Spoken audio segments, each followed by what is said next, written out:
Over the years, my karate has gotten better. It's become easier to learn, it's become more effective, and it's definitely become more fluid. And I owe that to Eskrima.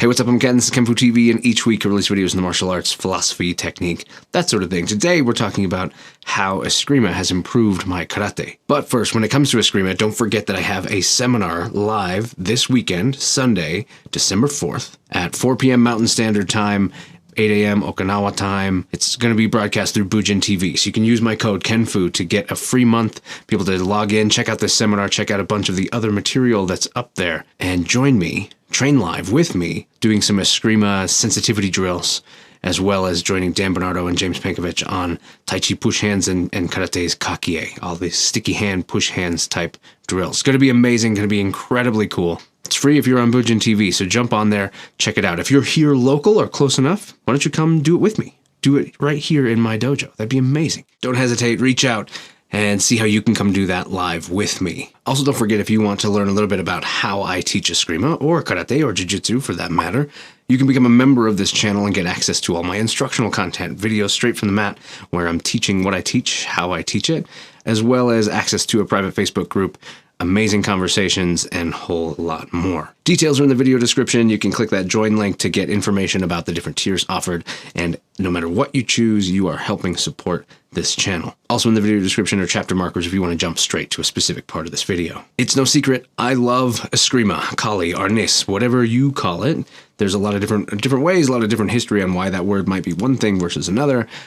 The point is, Filipino martial arts is incredible, and I really, really enjoy it. I've been teaching it for a number of years now and training it for a lot longer than that, and it just has this little something, this je ne sais quoi, that just makes all of the other things I do better. It was the glue, it was the thing that put together the way my arts work. It's helped my jiu-jitsu, it's helped my karate, and today that's what we're talking about, is how Kali has affected my karate. But lastly, before we get started, if Kali has affected your martial arts, the way that you train or the way that you do what you do, hit that comment section and share it, and let's discuss the ways that Kali has helped you.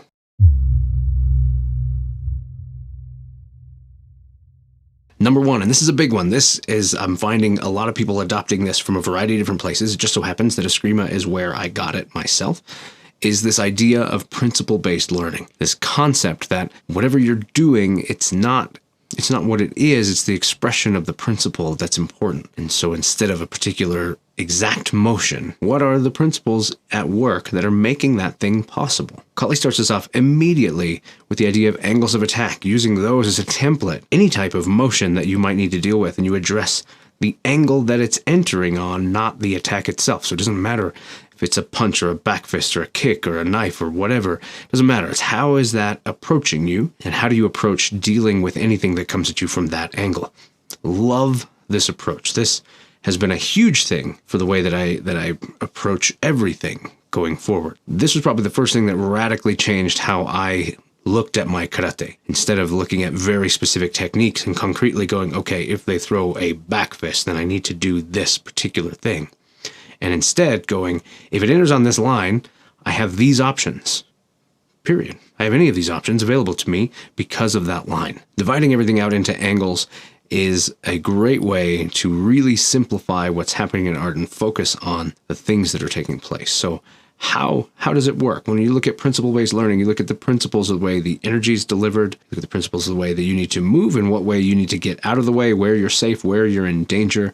But the idea that the principles are at the core of everything, and no matter what drill you're doing or what training method you're doing, those sets of principles are always underneath it all, and those sets of drills and methods are just expressions of ways to approach that principle. When you become comfortable with that, seeing from different perspectives, really helps you determine what is the principle and what is the variable. They're separate things, and so you got to understand which one's important. Applying this to karate, finding the principles of energy, the principles of mass, the principles of moving an object and force and all these things, these are the things that make all of your martial arts work. And when you approach them that way, your training becomes more diverse. The way that you approach it becomes easier. It's no longer a concrete encyclopedia of technique that you have to understand. It's just a small set of principles and a bunch of different ways to explore them.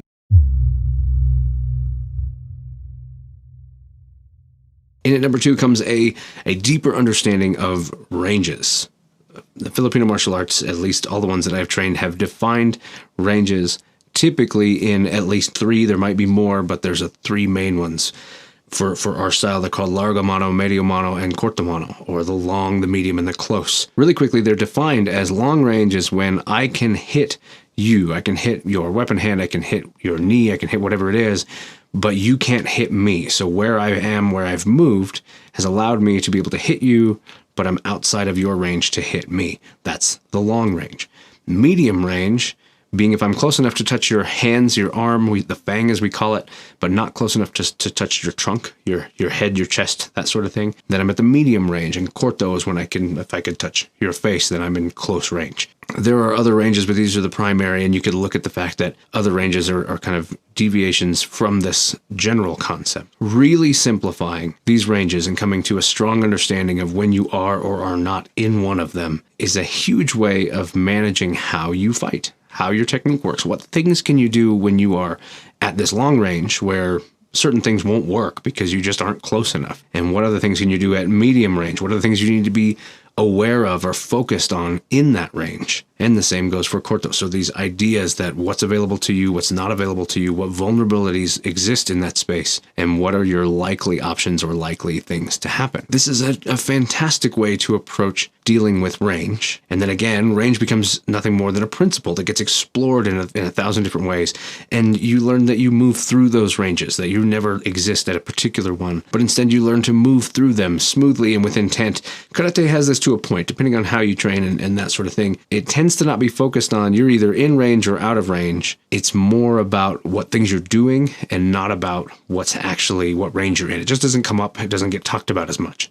Paying attention to that and redefining it is a good way to make sure that you're coming back to this concept and bolting down what your options are there. So you're creating this database of knowledge of when I'm at the corto range, I have these tools available to me. When I'm at the medium range, I have these tools available to me. I really like this approach and this concept of understanding at each range what your assets and liabilities are. I think that is a really smart way to approach it.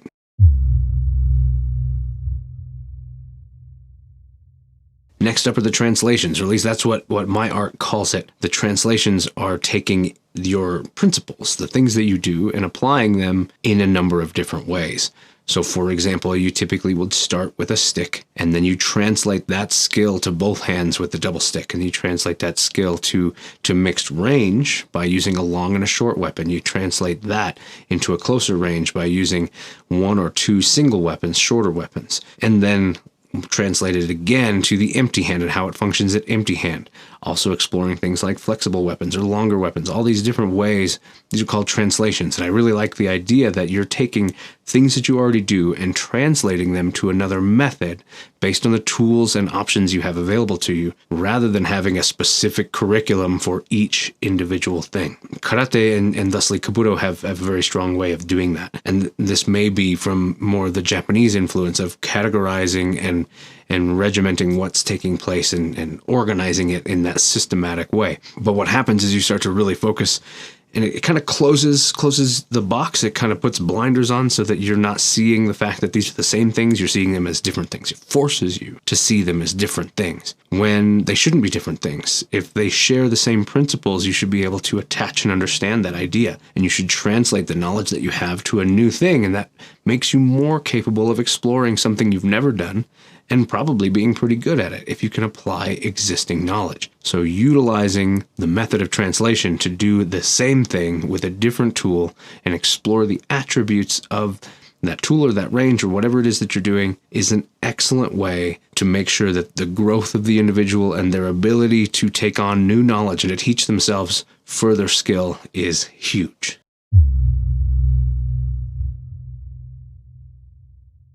Probably one of the most important ones, and the ones that's affected me the most, is the focus on flow and the idea that you never stop. You're always in motion and you're always taking advantage of whatever is available to you. So constantly moving, striking, changing, adapting, parrying, whatever is taking place, you're constantly moving in and out of states of offense and defense, of long range and close range, of striking and defending and blocking and moving, and all of these things back and forth, in and out, and learning to fluidly move amongst them without having to pause or stop to change gears. That's a huge deal. And I noticed that as I continued to train karate alongside the Eskrima, that I found that my ability to bridge that gap from one thing to another, from striking to defending to striking again, to changing range and moving, all those things became much more fluid and my karate became much more effective.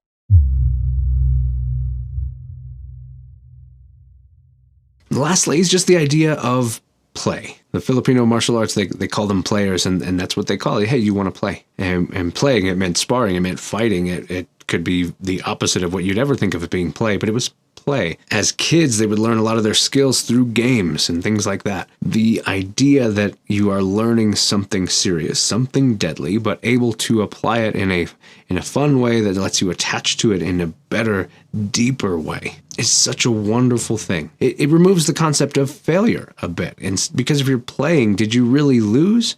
You're not too worried about that. I'll try this again, or oh, that didn't work. What about this?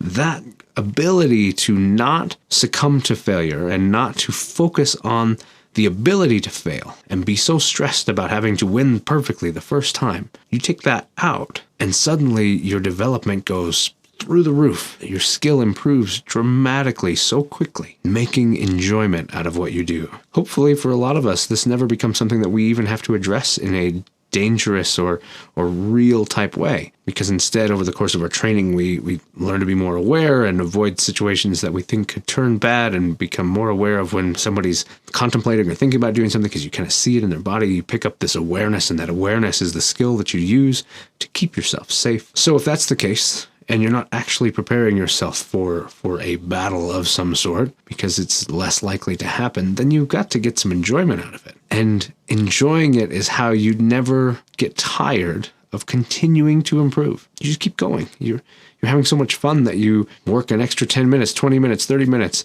just improving, playing, goofing around, but with intent and with purpose. It makes you a better martial artist. And the Filipino martial arts has that in spades, this concept of enjoying what you do and not taking it so seriously, but being incredibly good at it. I love it. I love it.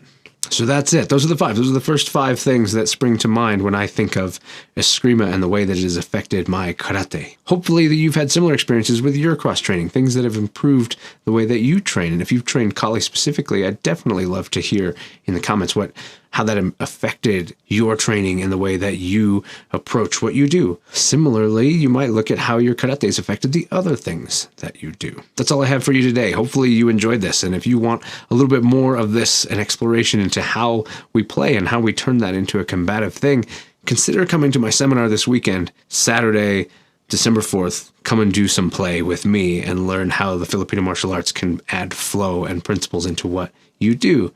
Also get a great chance to train with Dan Bernardo and James Pankovic and learn from them as well. It's going to be incredible. It'll be happening live on the internet, so you can tune in from anywhere.